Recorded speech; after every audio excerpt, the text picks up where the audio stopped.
Good evening. I'm Marguerite Gong Hancock, Vice President of Innovation at the Computer History Museum. On behalf of CHM, it's my pleasure to welcome you to our 2021 Fellow Awards. For over 3 decades, CHM's Fellow Awards have recognized technology pioneers, legends, and unsung heroes who have advanced the field of computing and propelled humanity forward. Our first fellow was Grace Hopper, a trailblazer of software programming. I'm reminded of something that Grace said: the most dangerous words in our language are, "That's the way it has always been done." She embodies the fellow spirit to drive innovation and champion bold change. Since Grace, CHM has presented this prestigious award to 88 fellows, including many who are in the audience tonight. Truly, these fellows have changed our world. The museum is honored to shine a light on their innovative spirit, to preserve and share their remarkable stories, to examine the impact and relevance of their work for us today, and to inspire the next generation. How are fellows selected? Nominations are made through an extensive public process. The final selections are made by an independent panel of experts. In fact, you could make a nomination for next year. 2021 marks a new era for our Fellow Awards. This is our first virtual awards ceremony, and believe me, I've never been on a stage like this before. But the good news is, through the power of technology, we're able to connect with you from around the world as part of CHM's growing community. More participating in tonight's Fellows Awards program than ever before. In years past, we've hosted a single event in our auditorium at the museum, but this year, Fellow celebrations will span 2021 with 3 more events plus companion content between now and December. These will offer ways to learn about remarkable changemakers, advance the dialogue about tech today, and reflect on how we can make a positive impact. Now I'm thrilled to introduce our CHM President and CEO, Daniel Lewin. Before Daniel took the helm of the museum in 2018, he was an original member of the Apple Macintosh team, co-founder with Steve Jobs of Next, and a Microsoft executive leading global entrepreneurship and venture capital outreach, as well as Tech for Good initiatives. He's also served as chair of the Silicon Valley Community Foundation, the largest community foundation in the world. Drawing on his extensive experience in Silicon Valley, Daniel is leading the transformation of CHM into a leading museum at the intersection of technology and humanity for the 21st century. Please welcome Daniel Lewin. Thank you, Marguerite. Good evening, everyone, and welcome. I'm joining you live from our virtual stage in Mountain View, California. At CHM, we're committed to decoding technology to shape a better future. Artificial intelligence, biotech, networking, and other technologies are redefining what it means to be human. They're reshaping how we access information, how we communicate, how we learn, work, and even how we imagine. And while the future may be unimaginable, one thing is certain: our future will rely ever more on technology. Our ability to solve problems, realize our personal potential, and express our sense of humanity will be defined by the technologies we create and employ. This begs the question, and I pose it to all of you: what kind of world do you want to live in? This is the conversation that needs to surface. To inform that conversation, we're collaborating with SurveyMonkey to deepen our understanding of public opinion on technology and society. Here are a few benchmarks from a national survey completed this week. On the one hand, during the pandemic, between 59% and 77% of Americans report more positive feelings towards technology. On the other hand, 36% feel that overall technology has a negative impact on society, a 10% increase in the last 3 years. 72% of the respondents trust museums and NGOs to understand the impact of technology, a significantly higher percentage than for government or media. So, at CHM, we're working to earn your trust by helping decode technology, the promise and perils for everyone. Together, we can chart a positive path forward that will benefit the greater good. This is expressed in our new mission statement: to decode technology, its computing past, the digital present, and the future impact on humanity.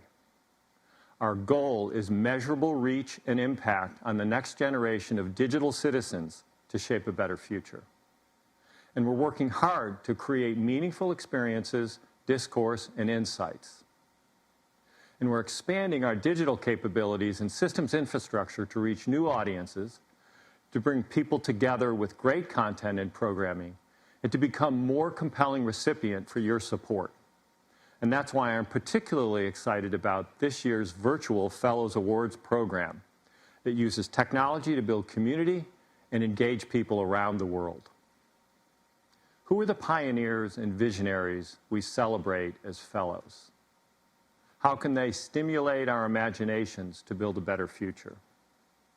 Here's a video to share more about our Fellows Award program and to let you hear from some of our past honorees.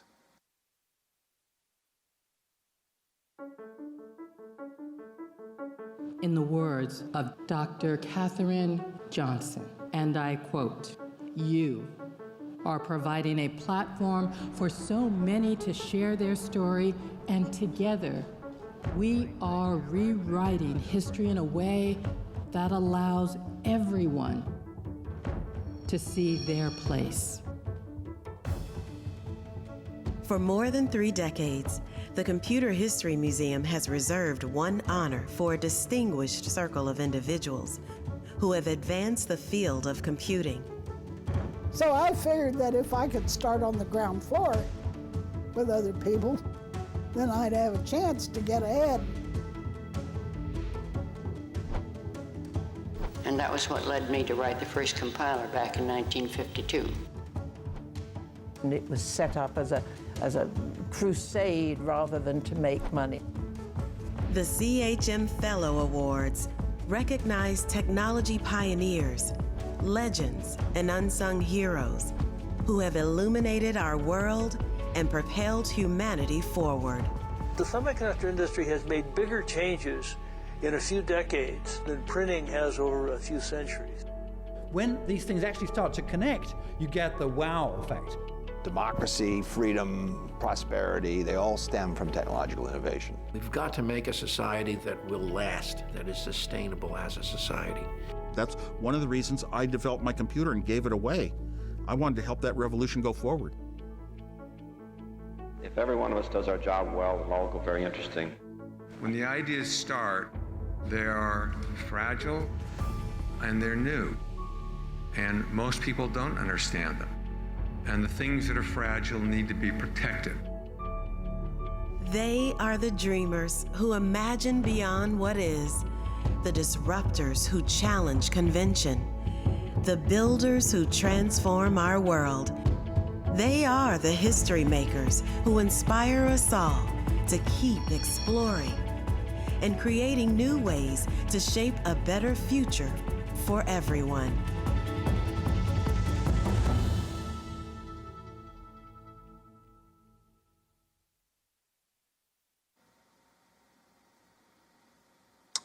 This year, we're building on this important CHM tradition, but in a reimagined way.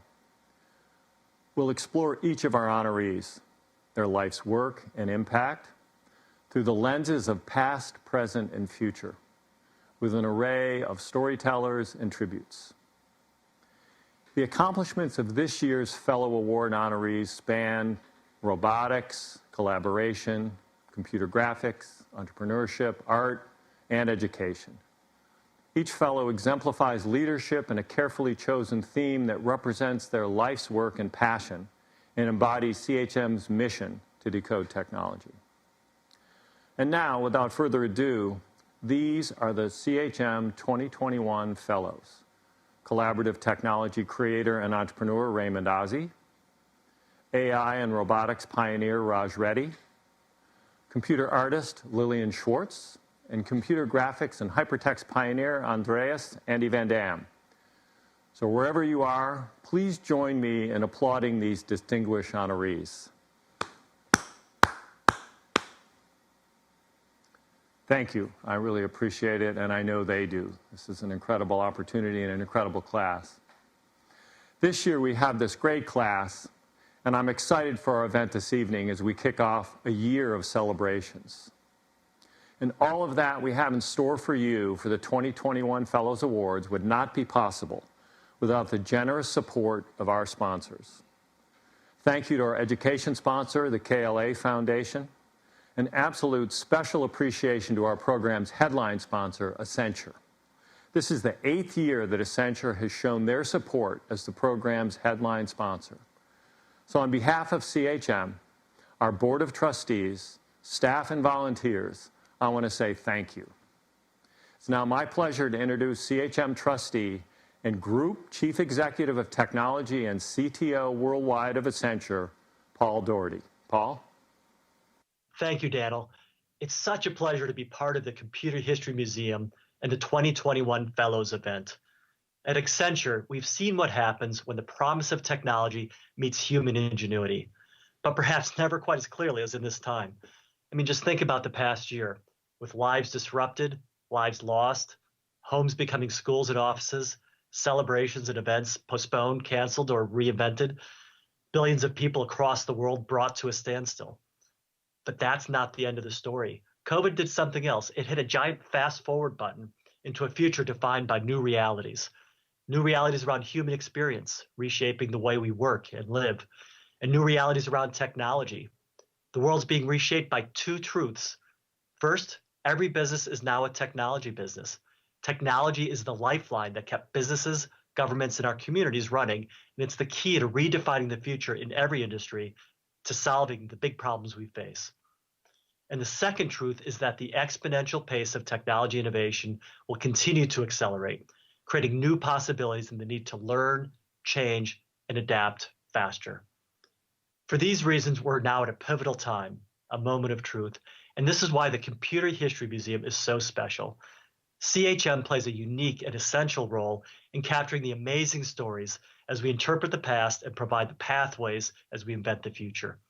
A future that's been enabled and inspired by individuals like Ray Ozzie, the other 2021 CHM Fellows, and the Fellows that have come before.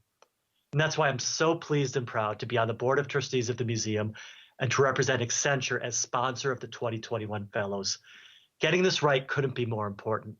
Each and every one of us have the opportunity to shape the future that we want to see, inspired by the pioneering spirit, the accomplishments, and the impact of the change makers being honored by this year's Computer History Museum Fellows. Back to you, Daniel.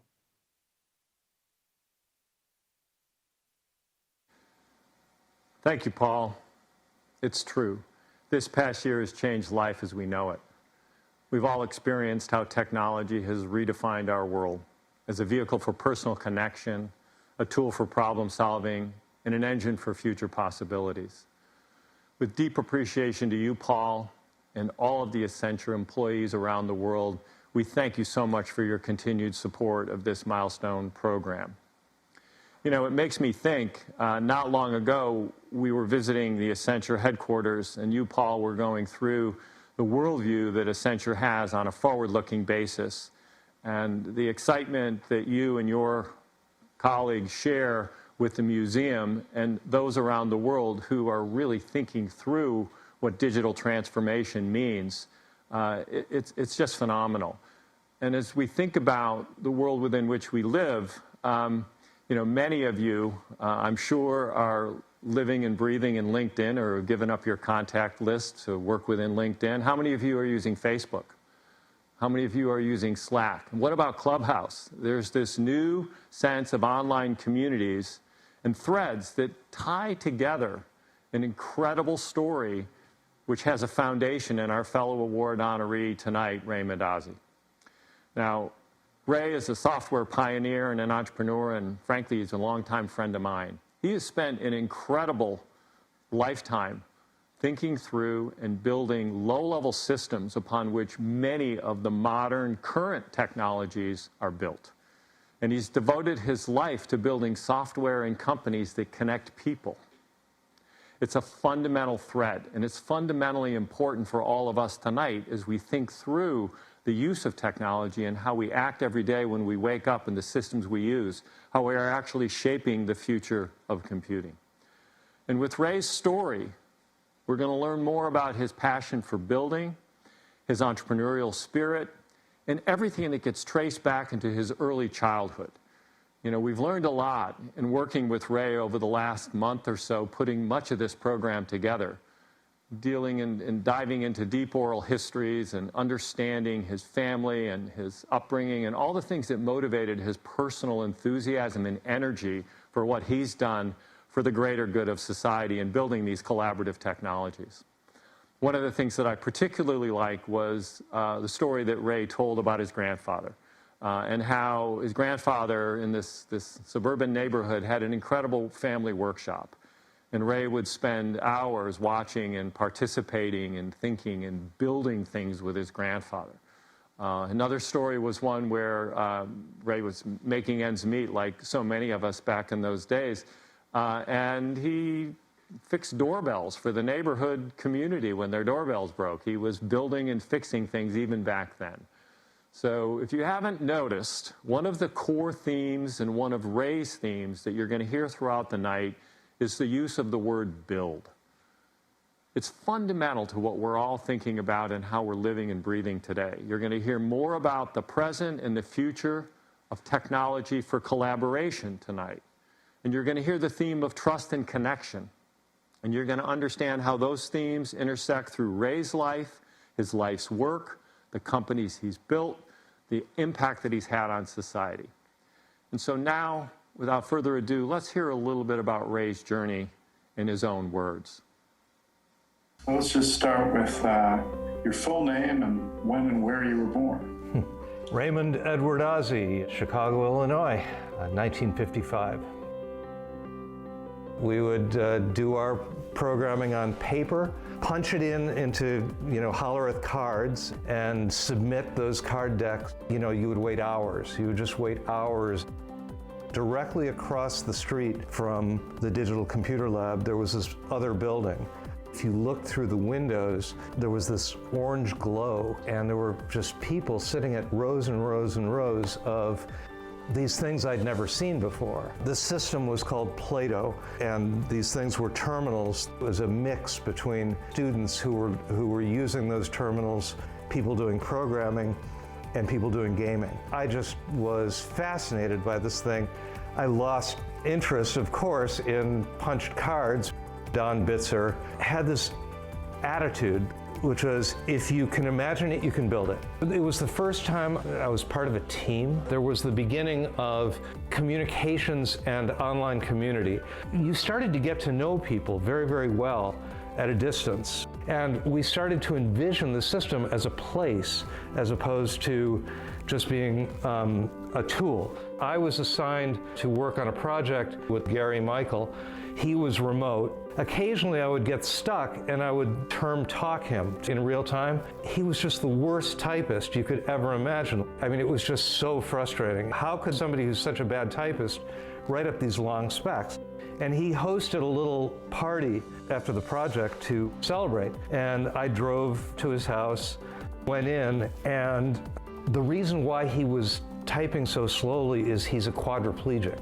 I had no idea. It made me question my biases, because if I had seen him, I would have been preoccupied with the fact that he's in this wheelchair, and yet I had seen the other part of him and his sense of humor. That really made me want to work on communication tools. I began writing the business plan for what would eventually become Lotus Notes.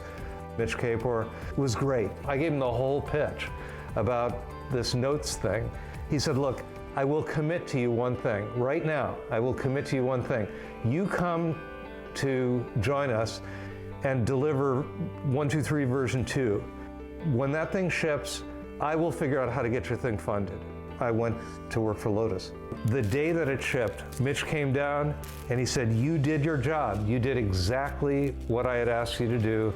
Dust off your business plan and let's talk about how to get it funded. December 7th, '84, I called friends of mine from college and the three of us set out to building Lotus Notes. The product at its core was about people working together in an organization to get things done together. IBM had been looking at Lotus Notes. They viewed that it could be a pivotal asset. There was a hostile takeover made of Lotus by IBM, and I stuck around for 2 years, and I began to get itchy. Groove's core mission was to enable people to do the best dynamic collaboration that they possibly could.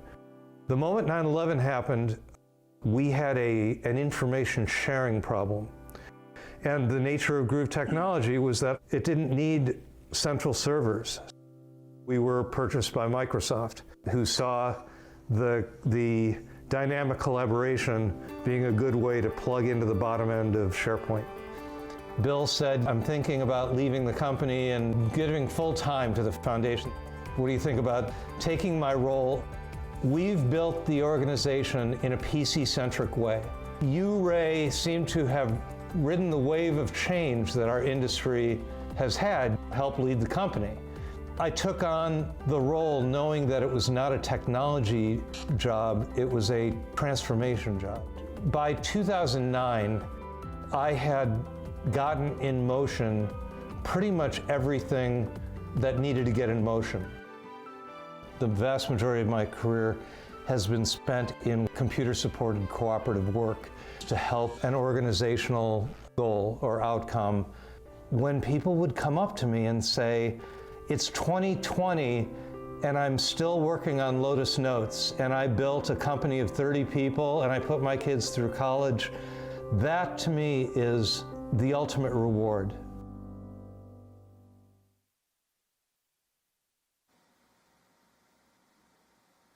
Wow, isn't it remarkable to hear Ray's story? Now, here are a couple of special guests with a tribute for Ray. Now, you may know him as the ABC reality show Shark Tank, or as the owner of the Dallas Mavericks, or you just may know him as Mark Cuban. Before becoming a billionaire and an NBA team owner, Mark was an eager entrepreneur looking at how to grow his business when he met Ray and discovered Lotus Notes. I can't say enough great things about Ray Ozzie. We've done some work together.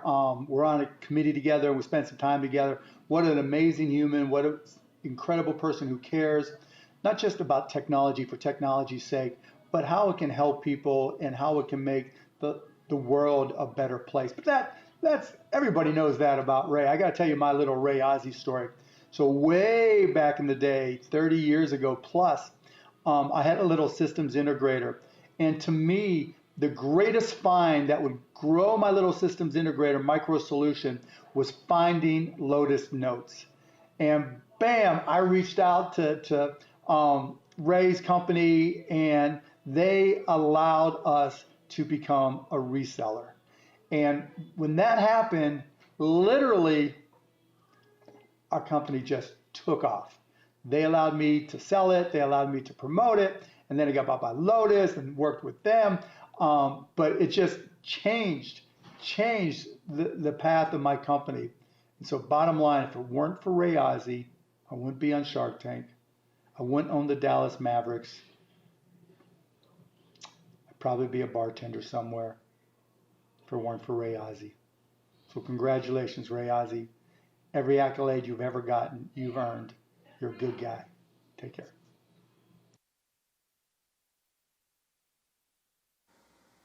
All right. There you have it. I mean, Ray Ozzie saved Mark Cuban from becoming a bartender. Now, what more could you say? That's great. But really, thank you, Mark, for sharing your tribute to Ray with us here tonight. Now, in 1981, while I was working at Apple, I met our next guest at an Apple II ship party in Cupertino, California.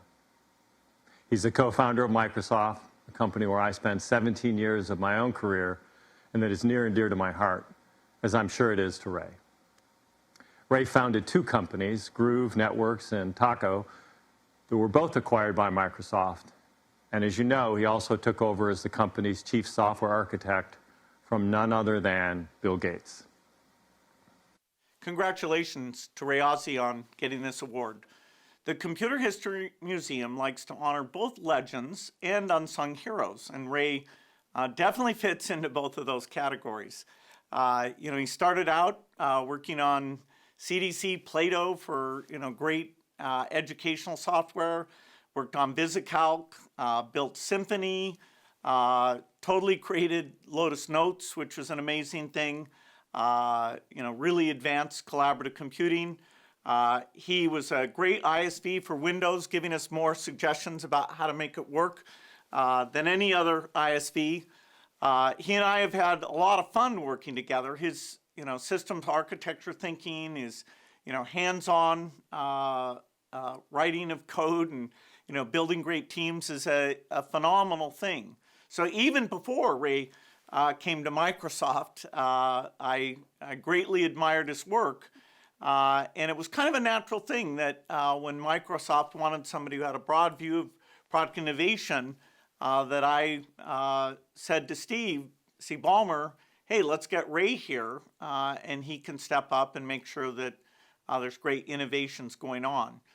So we're the same age. We have a lot in common. We still are passionate about encryption and IoT and how AI can come in and we can apply these technologies in ways that help not just business, but disaster relief, education. When Ray was at Microsoft, we had lots of these retreats. I remember, he was kind of phenomenal at the number of digits of pi he could remember. He went way beyond when I got knocked out. I think he actually may have been second. Kurt Delmetti may have been a few digits ahead of him, but I was impressed. I thought I was good at that kind of thing. So Ray stepped up after I retired and got groups working together, and it's kind of amazing the number of great things that Ray has done, and so it's super fitting that he's getting this award. I'm sure he would say that his work's not done. He's not retired from great software ideas. Even his latest IoT work, I think, is fantastic and will make a real contribution. So thanks, Ray, for being a brilliant software thinker and all you've done for the world. Thank you, Bill. And Ray, we all know you're not finished yet. There's a lot more that you're going to work on in the future. So at this time, we'd like to begin our award presentation. Here to present the 2021 Fellow Award to Ray Ozzie is Lotus co-founder and past CHM Fellow, Mitch Kapor. Mitch, as you've all heard tonight, was essential in the creation of Lotus Notes, investing in Ray and his company, Iris Associates, to develop the technology that would go on to transform the future of collaboration. Mitch is also a fellow of CHM, honored in 1996 for his development of Lotus 123, the first killer app for the IBM personal computer, which combines spreadsheets, charting and graphing, and basic database operations into one application. Mitch is a well-respected leader in the technology industry, an iconic entrepreneur, an investor in tech for social impact at Kapor Capital, and a champion of diversity and inclusion in the workplace with his wife Frida and the Kapor Foundation. So please join me in welcoming Mitch Kapor. Thank you, Daniel. It indeed is an honor for me to be a fellow of the Computer History Museum. The Fellow Award is a very special accolade. It's considered one of the highest marks of achievement in the computing field, and it's my distinct honor to be presenting this prestigious award to Ray here tonight. So please join me in welcoming Ray Ozzie. Thank you, Mitch. Hi, Ray. Hi. I could not let the evening go by without telling a couple of stories. And we were working on spreadsheets, and my partner and co-founder John Sachs got you to come to Lotus, and indeed we made a deal that you talked about in the documentary, which is you lent a hand with something we needed to do with spreadsheets, and you got to do the project that was in your heart, which was Lotus Notes, which you had been thinking about since college. But as much as it was about technology, it was also about trust, because none of us knew what we were getting into. I knew that we wanted to do this. I know that you and your team needed the autonomy to go off for a long period of time, far away, and have many millions or tens of millions of dollars. And I trusted that you would deliver something, and you trusted us and trusted me that Lotus was going to be a good partner and bring this to market. And there were many bumps and turns in the road, but I say to this day that it was that trust that we exhibited, that you have, and integrity that actually made it possible. I agree. Ray, your ongoing work in entrepreneurship and collaboration and communication tools help people work together to build companies, products, and communities. And your life's work is centered on building connections that bring people together and that have impacted so many people around the globe. So, Raymond Ozzie, on behalf of the Computer History Museum, it's my honor to present to you the 2021 Fellow Award for a lifetime of work in collaborative software and software entrepreneurship. Thank you, Mitch. I really appreciate it. It is truly an honor, and thank you for your kind words. I couldn't agree more that trust was so central to what we did. But thanks again, and thank you to everyone at the Computer History Museum who had some involvement in picking me. This is just a great and highly unexpected honor, and it's such an extraordinary group of individuals that have been named museum fellows over the years. These are my heroes, and so just thank you for that honor. Before I say anything else, but above all else, I just wanted to thank my wife and my partner of more than 40 years, Donna Busquet, for repeatedly pushing me away from what would have been an easier path and into the direction of what makes me happy, kind of encouraging me to do what she knows I feel gives my life meaning. Serial entrepreneurship is not easy on anyone, and in my case, it's meant repeatedly over the decades, risking failure and all that implies to everyone. This girl is one of a kind, so thank you, Donna. I appreciate it. My career has been and continues to be an amazing journey, an incredible adventure. I've been blessed. In my early childhood, until I was about 8 years old, our family lived upstairs in a 2-flat above my grandparents in the heart of Chicago. As a young boy in that era, it's undeniable that I was most influenced by my grandfather and my dad. My grandfather was a first-generation immigrant. He was a skilled craftsman, a metal worker who'd learned his trade through a rigorous apprenticeship in Europe. And as a kid, living in the same house, I would sit in his workshop in the basement and watch quietly as he worked on his side projects. I used to just love watching these projects taking shape and the smell of the workshop, the oil and metal shavings.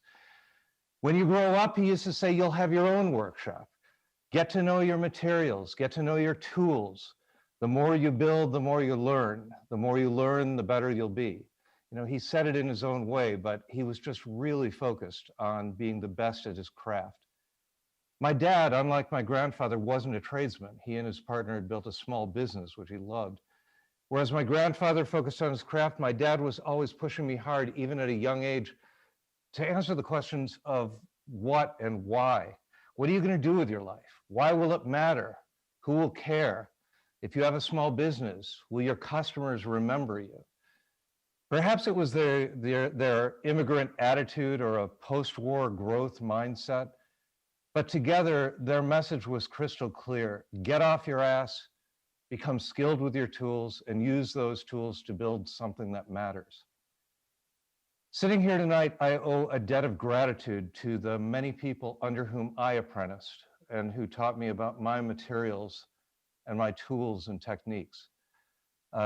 Jonathan Sachs, Bob Frankson, both taught me about performance and the beauty of tight code. Through my friends and co-founders Tim Halverson and Len Kaywell, who worked for him and who showed me his code, Dave Cutler, along with Tim and Len, taught me most everything I know about structure, architectural modularity, maintainability of systems at scale, and intolerance for mediocrity. And I'm indebted to Ron Rivest, Charlie Kaufman, and Al Eldridge, who taught me about cryptography, about threat modeling, about the power of key management that fundamentally enabled Lotus Notes to exist, and which also fundamentally enabled Groove to have a system of distributed consensus as its fundamental underlying model. In addition to these craftsmen, though, there are a handful of people who've just deeply inspired me at a higher level and who have taken me to places that I just never imagined. They opened my eyes, they caused me to lose sleep. Don Bitzer and Paul Tenzar of Plato unquestionably were the first to make me realize that there's no vision and no project that's too large to be realized, even if it takes an uncomfortable degree of selling for an engineer and the occasional use of subversive tactics to keep projects alive in the face of danger. Dan Bricklin, Mitch Kapor, and Dave Weiner left an indelible impression on me in appreciating the power of tools for creativity and tools for productivity, and how those tools could fundamentally transform how businesses operate and how we all work. Doug Engelbart, Ted Nelson, Irene Greif, and Tom Malone all caused me to see the bigger picture in what we were building. Our conversations and their writings about coordination theory, transaction cost economics, computer-supported cooperative work caused me to push myself and my teams to try to realize the much deeper and broader human and macroeconomic impact of our work. I mean, most of the people who worked for me thought they were working on software, but these people helped me realize this was about something much, much, much bigger. Finally, at a personal level, I'd just like to thank the two longtime friends who really bet on me and who really took a risk and gave me a chance not just to build, but also to grow as a person and as a leader. By giving me his trust, Bill Gates gave me the chance to understand firsthand what it was like to catalyze business transformation at scale. I really had no idea. I learned a tremendous amount about leadership, about social and organizational dynamics, about people, and about change. And so, Bill, thank you for that. And perhaps above all else, I just want to thank Mitch Kapor. Certainly at a base level, I owe much of my career to Mitch, who bet on me in 1983 when nobody understood what the hell I was trying to do with PCs and networks and collaboration. But far, far beyond that, he was the first individual that to me demonstrated leadership characteristics that just made me want to follow him and to emulate. We were all who worked for him drawn to the power in what he mentioned, in his trust, in his empathy, in his tendency to pay it forward, and in what he was trying to do in building a diverse organization, one that genuinely fit into the community of Cambridge. Mitch, thank you for leaving your mark on me and on so many others. I know that many young people follow this event, so let this gray-haired person just kind of conclude by leaving you with one thought. For good reason, it's clear that one way to effect societal change is to take direct action by tearing things down. And in so many cases today, that is exactly the right thing to do.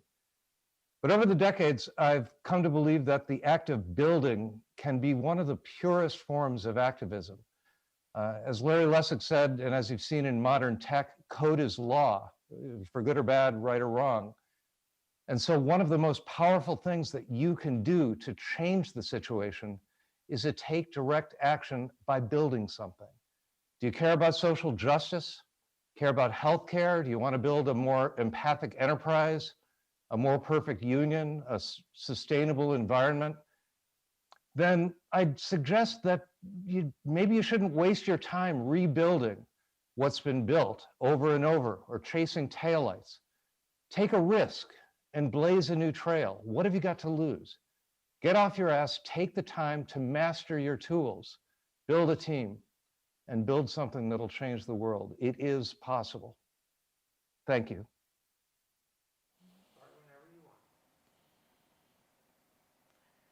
Congratulations, Ray. It's truly an honor to celebrate you as our newest CHM Fellow. As we consider the ripple effects of the pioneering work of Ray and other innovators who followed, we're next going to explore the issues and impact of tech for collaboration, connection, and communication today. To start this portion of the program, we're going to try something new and have a little bit of fun. We have a surprise, a special guest who exemplifies collaboration and technology in the arts through contemporary music.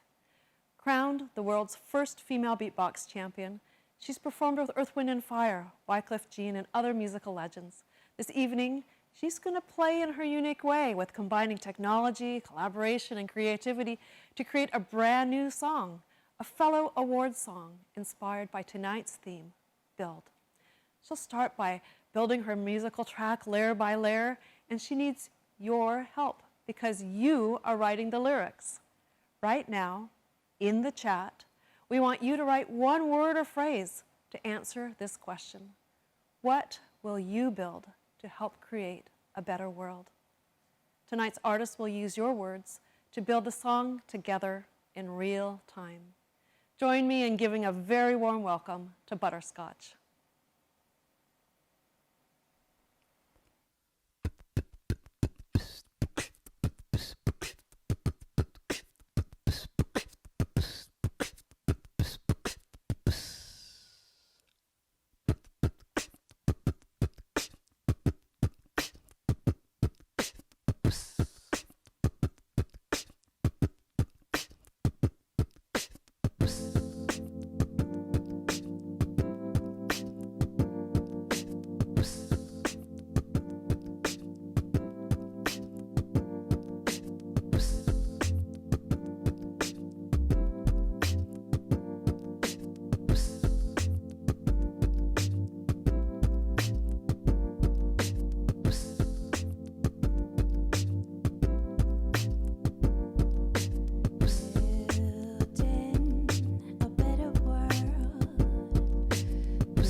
Write a song together about building. So please write any word or phrase that you want to see in this world. And I'm gonna make it into a song. All right, we're gonna,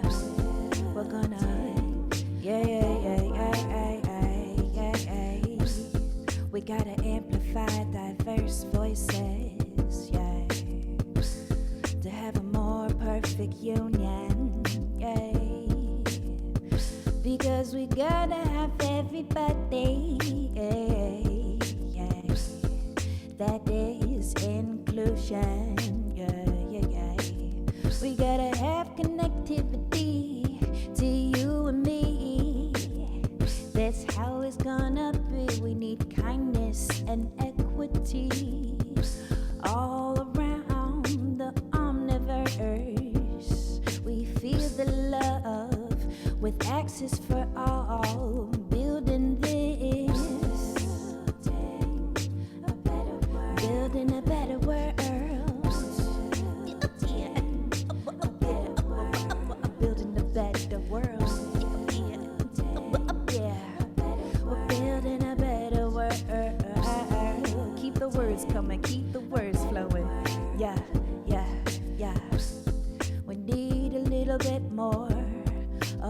forgiveness. We need access for all. And most important, we need collaboration for this a beautiful nation. And internationally, all over the world and all over the universe, collective intelligence, all the relevant things like provide access for women and minorities to enter the world of computer technology. You know, building that technology, we build it one track at a time, and then I just sit back and rhyme with the words that you give me, and this is how we flow, and this is how we go now. We're building a better world. You gotta have that trust in the future. You gotta listen to each other. We're building a better world. You gotta have compassion and give before you think, and give before you receive. Respect for all. Gotta make this world a better place. What you gonna build to make it a better place? More inclusion, more diversity, cultures of loving all races. We are one, we are one, we gotta celebrate and embrace each other,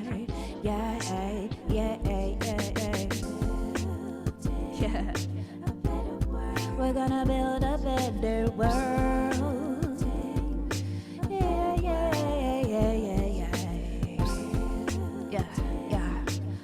We're gonna build a better world. Come on, we're gonna build, what you gonna risk? You gotta believe, We're building a better world now. Look back, pay it forward. You got to be grateful. No need to be hateful. You gotta be grateful. Get it done, get it done. We're building a better world. Building a better world. Thank you, Butterscotch. That was amazing. Right now, we're going to be joined by a circle of thought leaders who are joining us live from around the country to continue our exploration of tech for collaboration and connection. They'll address critical issues and their implications for us today. Here to lead the discussion and to introduce tonight's panelists is our moderator, tech journalist, Wired Magazine editor-at-large, and longtime friend of the museum, Stephen Levy. Over to you, Stephen. Well, thank you, Marguerite. And it is such an honor to be hosting this panel to honor Ray and talk about some of his ideas. We have an amazing panel tonight. I'll introduce them. I'll only give the shortest of introductions because you can learn much more about them. You probably know everything about them already because they're part of our community here. First, Esther Dyson. She's a tech media pioneer, journalist, angel investor, health advocate. We got Baratunde Thurston, Emmy-nominated writer, activist, comedian, and finally, certainly not least, Dana Boyd, who is the partner researcher at Microsoft Research and the founder of Data and Society, visiting professor of New York University, and the goddess, I guess, of social sciences and networking. Welcome, all of you. I think we're going to talk about a lot of the implications of the connectivity that Ray helped bring into being and has been working on and for all these years. But first, I want to have each panelist maybe share a little bit of their connection with Ray and what they think of when they think of Ray and a connectivity, and we'll go on and tackle some issues from there. Esther, why don't we start with you? Okay, so in order to prepare for this, first of all, I wore my Lotus shirt. And second, I went and read some things I had written about Ray and notes and groove and so forth back in the day. And it's amazing how much. So first of all, he was one of the nicest guys in the industry. He just, you heard his shout out to his wife. He's just a class act, and he was just fun to be around. I mean, he didn't just do collaboration software, he actually collaborated. The second big thing was, you know, we still have the problem now. We used to have email, now we have Slack. But Slack and texting, they're getting as bad as email. There's just so much stuff there, you can't find it. And Ray's insight was that the text may be unstructured, natural language, etc. And so you can search it with words, but there's also structure to it. Emails, there's this wonderful term, speech transactions. And you know, an email can be setting up a meeting. It can be an answer to another email. There's a structure to the communications. There's a structure to the work. 3 people contribute to that. 1 person changes it. Another person needs to be notified. And it's not all hierarchical. It's not just little pieces making bigger pieces. It's much closer to a web or a graph. And he understood that part of it and tried to help build in the structure of collaboration, as well as just the stream of words and the mounds of data. A shared database has its own structure, but the structure of work among people is much more interesting, and it's something we're still wrestling with now. Right, Baratunde, how about you? Yeah, I grew up in the 80s, born in 77, got online around 93, and I have never met Ray Ozzie in person, though I love his initials order, REO, kind of a Speedwagonish vibe going there, Ray. So I used to fix computers to help pay for my college education, and I worked in computer networking in a small business in Cambridge, Mass, and they were on Lotus Notes. So my first interaction with Ray Ozzie's world was trying to fix some of the things that workers had to deal with. It was very exciting. And I was such a nerdy tech person that I was actually thrilled about Groove Networks. None of my friends, of course, knew what I was talking about, but I was in the know. I also just want to acknowledge and give a few quick shout outs to Mark Cuban, who acknowledged that he would be a bartender were it not for Ray Ozzie. So we can thank Ray for unleashing Mark Cuban on us. To Butterscotch, the most appropriately named artist with that smooth groove. And of course, to Esther Dyson for the best Zoom background I've ever seen. Well done, Esther. I thought it was a short-term joke, but it's a long-term joke. Yeah, maybe too long. Dana, how about you? No, it's so great to be here with everyone tonight. You know, I was a student of Andy Van Dam's, another one of this class, when I was first learned about Ray's work. And I have to admit, I'd met a lot of luminaries, you know, working with Andy, that I had grown a little wary of a lot of them, where I'm like, I don't know that I actually want to meet them because they turn out to not always be so nice. And I have to admit, the first time I met Ray, I'm like, he's actually really nice. And I was like, oh, okay, maybe that's just this, you know, this moment. And then I got to actually spend time with him working with him when I was at MSR. He understood and appreciated research. He understood and appreciated people who were more junior to him, helping elevate people, helping recognize talent in really profound ways. That, you know, person who really understands how you build not just networks of technology, but networks of people. And it's about trust and respect, generosity and kindness. And so, you know, I think that this is a moment where we're all celebrating his technical achievements, but I think it's also really important to acknowledge just what an amazing human Ray is. And that is the part that makes me so glad to be here tonight. Yeah, I first met Ray myself in 1984 at the first hackers conference. It was kind of like a fun book party for me, but it's a gathering of the tribes that Stuart Brand and Kevin Kelly used to bring a lot of people together. And I got to know him a lot better in the 1990s when I was writing about cryptography. And it was so essential to Lotus Notes that he'd be able to provide security. And in the process, he wound up fighting for all of us to get encryption liberated from the government. But I really didn't get Ray totally till I did a long profile of him that actually you saw for like a few seconds in the main room for Wired magazine when he went to Microsoft and became chief software architect. And that was when he was building their cloud system. And that's when I delved back into his Plato days. And we've already talked a lot about that tonight. But that was kind of a utopia for connectivity that was Ray's North Star.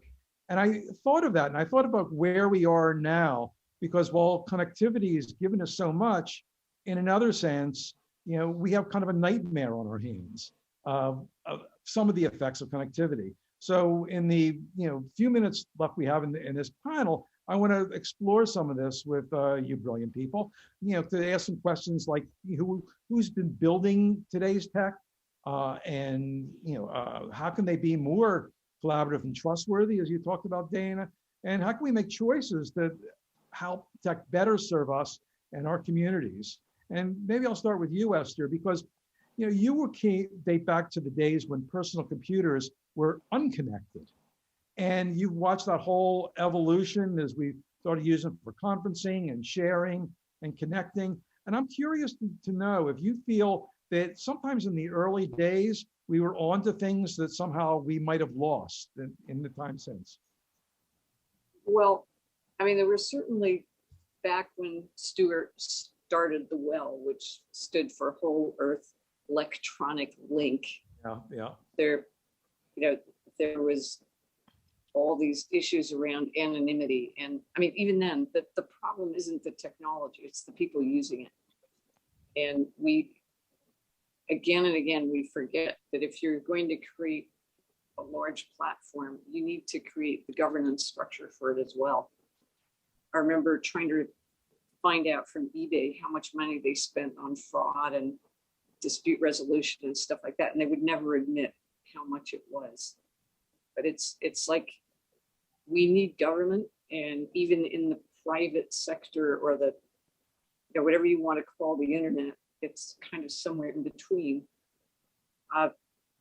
Whenever you have a lot of power, some people show up and misuse it. And so I think transparency, the more power you have, the more transparency you need.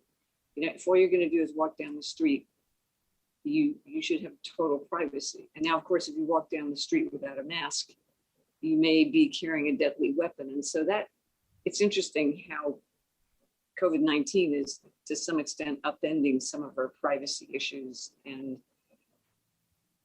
it's also, to go off on a tangent, revealing a lot of disparities in health and working conditions and so forth and so on. And those aren't things that the internet's going to fix. What the internet can fix is it reduces friction. We need to put some friction back in, actually. Well, that's certainly what we had, that's why I asked you that in the earlier days. It was all about friction. Everything, was harder. You actually had to pay per minute when you were online, right? And now, we've got this abundance. Baratunde, you've watched that evolution since the 90s. And since then, it wasn't really quite as ubiquitous as it is now. And what came with that? Good, bad, and ugly, Stephen. And if we could just bring dial-up screeching sounds back, that would be kind of a nice feature. Maybe I can launch that as an NFT before the night is through. I think it's a ringtone. There you go. There you go. So there's so many ways to think about that question. I have the positive answer in my own evolution is watching this network technology and collaboration get beyond what is just enhanced broadcast. A lot of the ways we've seen people, companies, and other parties use these tools is to reach at people more efficiently and effectively, and then extract value from them more efficiently and effectively. so you can talk to more easily, maybe even listen to them more easily. But the ability to let people talk directly to each other, sort of edge to edge connections, that's been really powerful in my own creative endeavors, in writing and politics, and also in people's political organizing. So I think that's a broadly good thing. It's a decentralization of power. But to add on to Esther's point, and what Dana said earlier about it's the people, it's the culture, it's the governance. I think a lot of us had maybe unwittingly hoped that it would just be sort of pro-democracy forces who wanted to use collaborative tools. And it turns out Nazis like to collaborate too. And that we would have a lot of sharing of files and a lot of collaboration around content, but not necessarily collaboration and sharing of the economic value created by that activity. And so we've created this world of tremendous concentration of power, hoarding of data, hoarding of influence, and extraction of value from the edge toward a very few points in the center. I don't think that's the grand, beautiful vision that we are capable of living up to. Well, Dana, I know you talk a lot about where the human is in the interaction and, breaking through the impersonality of the screen.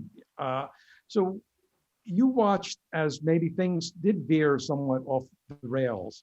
What happened between Plato and now to make that happen? I think part of it is recognizing things have always been simultaneously off the rails and on them.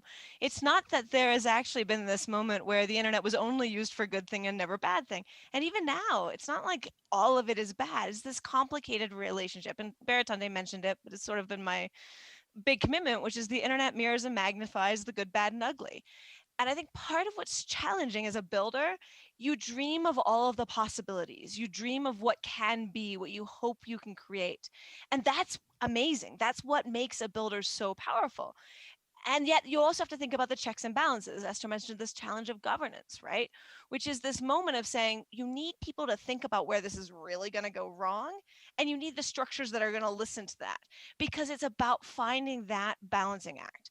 And part of what is challenging is that, the days of Plato, the days of Well, the days of Usenet, this was a very small number of people online, and it was a lot easier to pressure people into social norms. But let's also acknowledge things like rec.pets.cats, which went way off the rails into recipes on how you could eat cats, right? Like there were a lot of things that went wrong. But then you add in layers of money and power and politics. You add in the possibility that if you game a system, you can profit significantly. You can build a business off of, arbitrage, if you will. And you started to see the financialization of the tech industry become a huge challenge for it. You started to see the gameplay. So we were all still imagining that this would be a tool of empowerment, but it did empower people. And it also created conditions that put people in vulnerable places. And I think that's this weird reminder about tools. They don't fix the problems in society, right? They don't come and say, hey, you had a problem in society. If you build a tool that connects the people, the problem will be done. And that's one of the things that I think about with regard to networks. Networks get made and remade. They're constantly negotiated. And one of the things that I think we have to constantly remember is, what are the networks that we need to function within our society in a healthy way? And how do we envision those kinds of networks rather than assuming that if we just build the technology, the networks will happen? And that's part of the beauty of this conversation, because there's a moment to envision what the world of networks should look like, not just assume that they will, if you build it, they will come.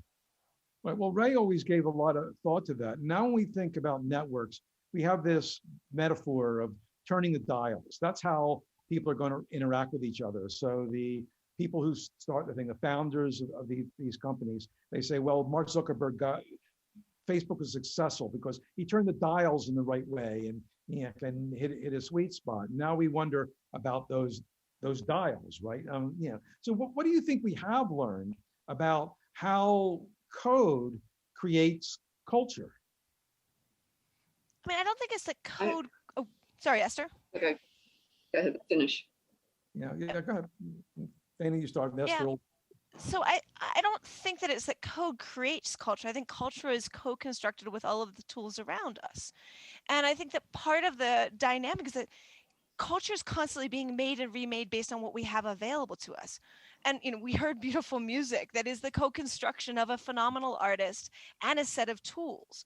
That's also true here. And so I think it's also reminding that this is a constant iteration and evolution.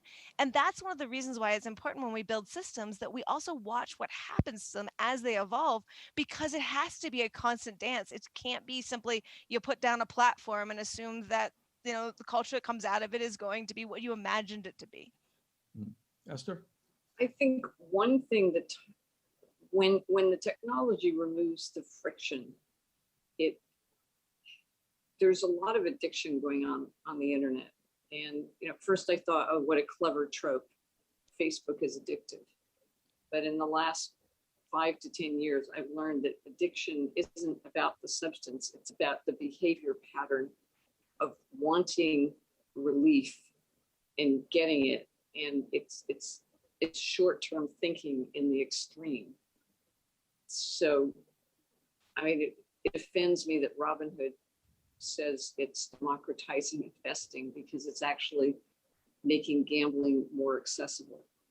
And human beings are vulnerable to short-term thinking. We're vulnerable now to abundance because we evolved as a species to live in a time of scarcity and grab what we could find because we needed it. And now those same instincts are fostering. We're a short-term society, whether it's individuals or institutions looking for not just for sustainable profits, but they want to sell their businesses rather than run them. And the internet sort of creates this platform for everybody to be racing faster than the other guy. And somehow as a culture, we need to figure out how to resist that, how to put some friction back in, how to get people to think longer term. And it's a fundamental, huge problem that transcends the internet, but is very much, one-click shopping, all this stuff. Can I jump in here, Stephen? I don't know how we're doing on time. Well, we're open to all here. Yeah, so I want to add on to what I'm hearing here. It's really beautiful and thoughtful. I'm just like kind of honored to be surrounded by this greatness. 3 things that I think it's 3. We'll see if it ends up being 3, might be 2, that I think we've learned or are trying to learn. One is that there's power involved, and there's always like a contention or wrestling over power, and we're not engaged in a fair fight.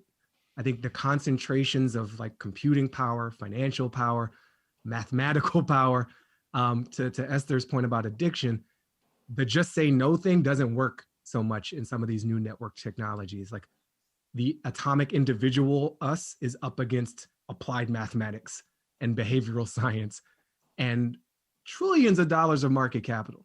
And so that to say we choose these things isn't always the most honest version of events. The other thing I think we've learned in terms of re-injecting friction in is a lot of the building or the initial spark was kind of to escape the mess of people. We could codify it and thus avoid town hall meetings and human arguments and just embed it in the code. And then you just follow what the code says. But that's not democracy. And small d democracy is messy, and it requires us to engage with each other, to negotiate, as Dana was talking about, and be okay with the mess and work through it, not just click to opt out of it in the sake of efficiency as the highest human value. And the last thing, I saw something in the chat here, Computer History, and someone said Plato had sexist behavior on it too. And I think the third lesson that I keep trying to remember is we have to listen to the people who are telling us not everything's all right. And we can talk about the innocent time that was, but it wasn't that innocent for a lot of people. And so if we actively listen to the voices of folks who are being harmed or excluded or not heard, then we could make a system that's better for everybody. So more to learn, more to practice, but I'm like synthesizing all this dope stuff I'm hearing, and thank you. Yeah. I want to add, thank you, Barrington, that says it all, but I want to kind of take your ball and run with it slightly further. One of the most nice things I'm hearing lately, and I don't really know exactly how this is going to play out, but it's it's Jack Dorsey's idea of pick your own algorithms. And so, I mean, people who spend their lives, in Clubhouse or in Facebook, or it's not that they don't wish that they did that. It's like they always regret it afterwards. And so if you gave them the opportunity to pick, and if you let me, now I'm nicely centered. If you give people the tools to manipulate themselves, so instead of you go online and there's some algorithm manipulating you to generate revenues for somebody, you go online and you pick an algorithm that you pick to manipulate your own behavior. I want to watch, enlightening movies. I want to listen to inspiring authors. I want to watch hilarious comedians who actually have a social mission as well. I'm looking at you. It will help you do that. And I'm really excited and eager to hear what that turns into and how effective it becomes. But that's a real ray of hope to my mind. I think to that end, we Ray may of also. hope. Can we just acknowledge ray of hope? I like that. Yeah. Sorry, Dana. Nestor? No, I guess building off of this, I think part of it is to recognize that power dynamics are not just between individuals and the technology companies or the technology, but they're also interpersonal in all sorts of ways. I mean, we're seeing this right now where parents are trying to program children's lives, right? Children are not given opportunity to make their own algorithms, to make their own decisions, to make their own choices. And so they're looking for systems to escape. And we've seen that through this whole history. My childhood is one of just trying to escape the situation, my, growing up environment, trying to find people that were like me, but by my terms, with my agency, by my definition. And one of the things that I constantly keep minding of, and this goes back to Baratunde's point about listen to the people, right? Which is that I think that many of us who are in privileged positions to make choices, we want to control it. But there's also a ton of work that shows that people actually don't have those choices even when we think we give them those choices. And why is that? Because the issues of power and the issues of control actually go far beyond an individual in relationship to technology. And that's where I think, it's important to realize why people find pleasure through different forms of escapism. And they have found pleasure through escapism forever. And that escapism comes in the form of alcohol, that comes in the form of watching TV, that comes in the form of spending ridiculous amounts of hours on, a chat platform. But part of it is to recognize where that pleasure comes from and say, hey, what else have we structured within our society that leaves people where that's the point of joy? And are we okay where that's the primary point of joy? How do we actually think about that? And that goes back, Esther, to your earlier points, because I do think that this is about quick fix, because I think that that's how the financial system has been set up. I think that's how the political system has been set up. And so what we're seeing is that the technology is mirroring a lot of those other quick fix narratives. I mean, we should be having a governance system that doesn't require a politician to start, aiming to raise money the moment after they got elected, right? That's an unhealthy quick fix dynamic. And yet we're stuck in that. So I think we're dealing with a broader systems level issue where we're just seeing one slice of that pie. I totally agree. It's not just the internet, but where I disagree is most of addiction is not about pleasure. It's about relief. And that's why it's so sad. But cheer us up, Steve. Yeah. Well, it's interesting. We've reached an interesting point here where we're, kind of like getting, like all like political and fired up. And I want to bring Ray Ozzie, our honoree, on the stage. Maybe after all this, he doesn't want to come on the stage, but there he is, Ray. Hey. Welcome and congratulations. Hello. Happy to see you. It's great to be here. God, this was a great panel to listen to, I have to say. It's a little intimidating to, to come into this group. Thanks for bringing me up here, and thanks for taking the time to do this. I really appreciate it. So Ray, I want to ask you, I want you maybe to look back on the promise of connectivity that you saw and did so much to invent and promote. And what do you see now? Do you find that you're as optimistic as you were, tell us a little bit about how you viewed this as it evolved. Well, just, to be perfectly direct, when we were working in the era that Esther was probably writing about us in, I don't think I did not have any illusions. I did not think there would be this level of connection at the consumer level in my lifetime. I knew that we would have computers in every home and computers on every desk, and my dreams were more in the restructuring of business and commerce around what would happen if you could eliminate friction among companies. Could you come up with new corporate entities who have common economic goals by reducing friction? Are big companies really needed anymore? Can the power of big companies, can that imbalance change over time because of the nature of small companies working with one another? What's gone on in the consumer realm is breathtaking and shocking, and for all the reasons that you folks, have laid out. And I'm still puzzled why people did not recognize the power of friction earlier, than now. It's, we've been headstrong trying to remove friction, and simple things that we do in our human nature, like we have decay functions built into our relationships. It's just a natural thing, and that helps. It helps. We have forgetfulness. We have all sorts of things that that help us cope as humans, and has helped society thrive. And I hope, but I'm not optimistic, I hope that tool builders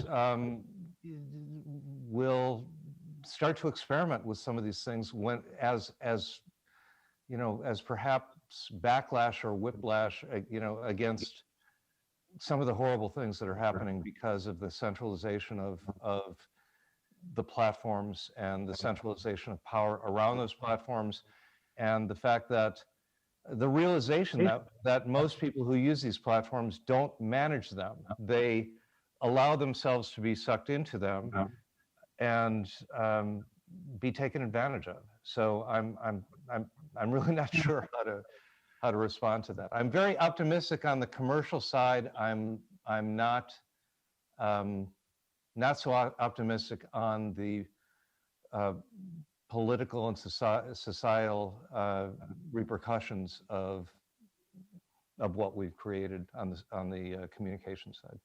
Ray, you've at least you've given me a new way to view what happens when someone texts me and I don't know who it is. The number is gone. I no longer have to feel bad and say, lost your number, who this?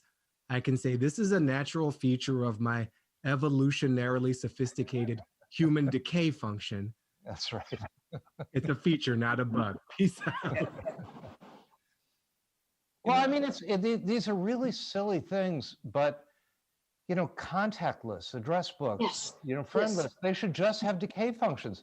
Messaging should have decay functions. Everything, it would be different. It's different. I can't just wish this and have it happen everywhere, but maybe I will choose my algorithm, to be one that everyone who has my contact decays away from me, and vice versa.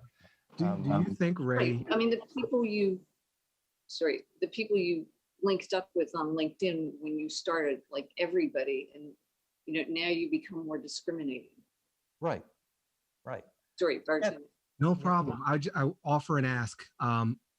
It feels to me like the automation that we feared, that sort of robots would take over, has actually been imposed on our own behavior. We're the automated ones. We're expected to operate CRMs, just to live a regular life and manage data and react and click repeatedly at high speeds, which is something that robots are literally built to do. I'm wondering if you have, extended any other thoughts on that, how you react to the idea that we are kind of working for these things as opposed to having them work for us. Oh, it is. It absolutely is. I don't know if how you watch other people interacting with their phones, but they're just immersed, absolutely immersed, and so much of it is just instinct and just reaction, just swiping or tapping, double tapping, double tapping because of an obligation that you've made socially, that you're going to be embarrassed if they don't think you paid attention to them. There are all these odd loops that have happened, and yeah, it's created within the platform, and we've had a good run of 10 years of experimentation in this platform to see how far we can go in that direction. And all I hope is that some entrepreneurs start to experiment with other mechanisms. I said this earlier on in an earlier part of the venue, but the pandemic has created a discontinuity in how we live our lives and in discontinuity in business. And I think it's incumbent upon us to take advantage of that discontinuity in what we build and in our perspective on things as we start to travel again, as we go back and try to redefine what work looks like. And maybe now there's a discontinuity in administration. There are many discontinuities that happened. I think we should just be encouraging people to take new perspectives on social tools, organizational tools, and so on. Speaking of those perspectives, So speaking of some of those interesting perspectives, I think one of the things I learned in thinking about designing of a system is to resist the desire to design and aim for the center with whatever definition of center that is, and to look for the outliers and the people who resist the technologies, because they often teach us the most interesting aspect of the technology. And indeed, you see some of your decay function in this. It's my favorite things of watching young people where they would go out of their way to jump platforms in order to encourage decay within their social worlds. It was very confusing for people who were like, well, why don't they love our platform? I'm like, because they've decided that they're in the 10th grade, not the 9th grade, and they want to shift in order to force decay. It was also some things where we often, like Snapchat, where people are like, it's about privacy. I'm like, no, it's not actually about privacy. It's about shifting and forcing the technology to do certain work for you. So it's like, instead of actually aiming for privacy and social norms, you aim to allow the technology to decay the image. And then if somebody went out of their way to capture it, that made them creepy. And I think about these moments because I see this all the time, even now in our weird COVID world. The outlier behaviors are the things that teach us the most. And yet, because we tend to look at the systems through data analytics, we tend to focus on whatever is within the curve rather than really purposefully looking at the edges. And I think that the edges are really the key for understanding where future possibilities are opportunities. One other optimistic point, as we look at AI and start to realize how biased it is, it actually shines a mirror back on us, because the AI didn't get its biases by itself. It got its biases from the behavior of the people who we are mistakenly using as guides to the AI. And, long story short, let's use AI to fix that rather than to mirror it. So I think that sort of the holy grail is that these technologies let us connect with each other as ourselves, whether our building selves to help us collaborate, or our social selves to help us be with each other. What Dana talked about, it's creepy when they,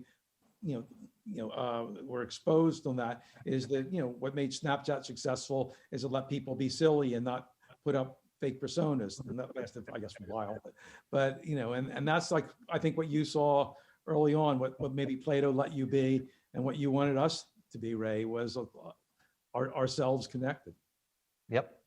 I think that was well said. And again, it was not It was absolutely, Barrington, you're absolutely right. It was not a perfect environment. We got to see a little taste of the dark side of human nature, and none of these things are, people use it for illegal activities and things like that. But I tend to try to envision where these things could ultimately create good outcomes, and I'm still optimistic about that. But there's a big overhang that we have to get past. Well, I want to thank you certainly, Ray, and congratulations again, and thank my wonderful panelists and the Computer History Museum. Thank you all. Good night. Thank you, guys. Bye-bye.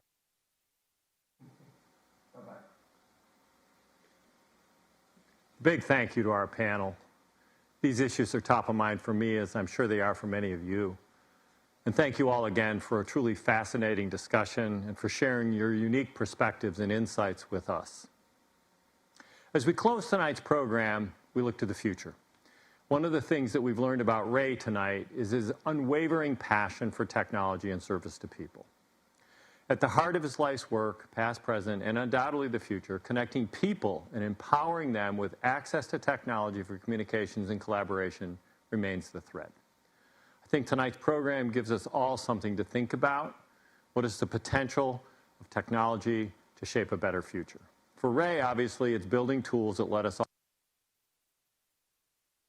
we each do, or build, to use tonight's theme, to create positive change in our own lives, our organizations, our communities, and the world. Our social wall, which some of you have been participating in, is on fire. Your ideas and aspirations, and some people have even made commitments to put into action. Your voices are powerful, and let's hear what Ray and some of the thought leaders from our CHM community think about this question and the future of technology for humanity.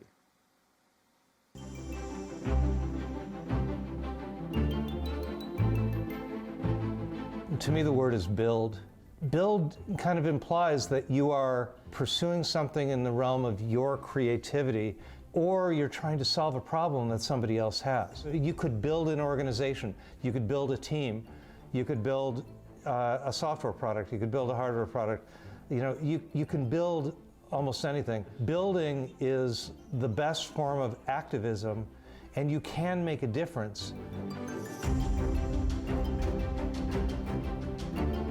Learning how to to build these companies, how to improve the world, improve society, improve markets, create lots of jobs, transform industries.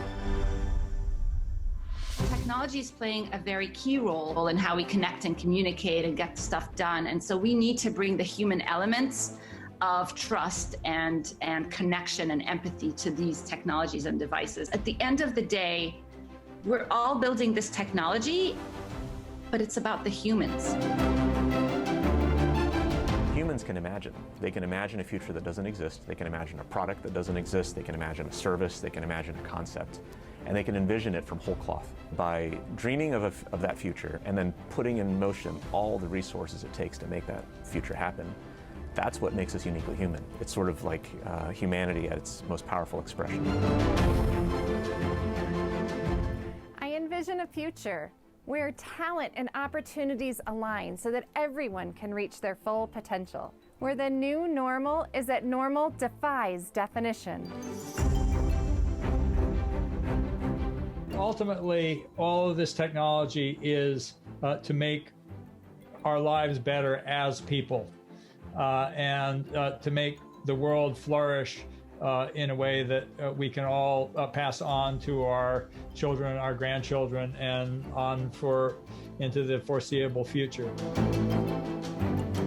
My hope is that as we think about how we align our dreams for our own lives and our dreams for technology and business and align them with a dream for all of humanity, and when we contribute to that virtuous cycle, we can teach every man, woman, and nameless child to dream. They They say there are two important days in your life, the day you are born and the day you find out why.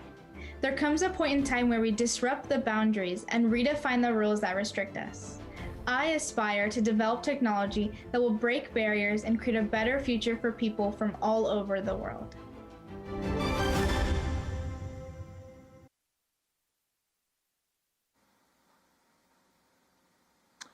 Thank you all for your presence here tonight.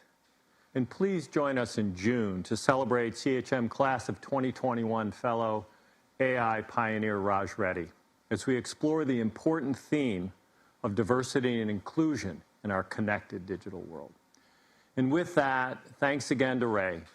Thanks for all you've done, for all you will do, and to each of you who have participated in tonight's program for your interest in and support of CHM. Ultimately, the future we want to build will depend on all of us. As we conclude this evening, I invite you to consider, what will you build? How will your actions impact the world and benefit humanity? This is the question we're asking ourselves every day at CHM as we shape a better future together.